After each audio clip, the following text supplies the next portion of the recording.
Matt, we have a triple header of Bellator this weekend, and it's going to get a little bit confusing. So, we're going to start off with the Bellator Dublin portion of the card. And on the main card, according to Bellator.com, you get a lightweight contest between Ryan Scope taking on Peter Queally. Matt, this is a super fun fight because Ryan Scope, to me, seems a little bit more reserved, a little bit more even keel. He's a guy that's 11-2. Very stoic. Started fighting as a professional in 2008. He's 27 years old now.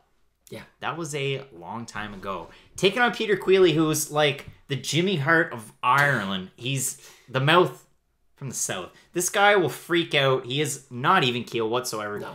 He really represents his gym well. He trains and fights out of SBG at 155. We know another guy from SBG at 155. Peter Queally, he's a super fun fighter to watch. He is. He's going to wear his heart on his sleeve, and he's going to deliver a lot of great performances. And if you go back, you can watch a lot of highlights. Yes, he lost his last fight to Miles Price in his Bellator debut. Watch his fight against David Ketchtryan.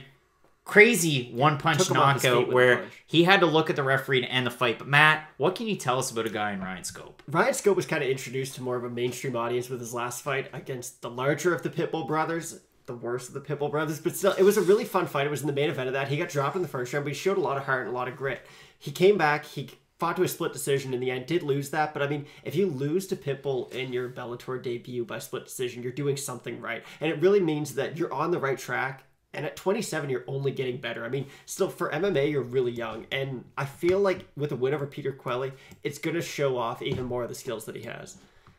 Yeah, I mean, it's a super, super fun fight, and realistically, we don't have odds on this one yet, and again, Bellator has to try and figure out what they're doing with these two cards on their website, Tapology, SureDog. Yeah. But what I can tell you here is I think that Ryan Scope's going to get the win. Really looking forward to this fight. Bellator has a lot going on this weekend, and if you're an MMA fan, make sure you pay attention, because you're not going to want to miss these cards. Matt, UFC, Bellator, Fight Night Picks, 2-minute predictions here on YouTube. Let's get into it.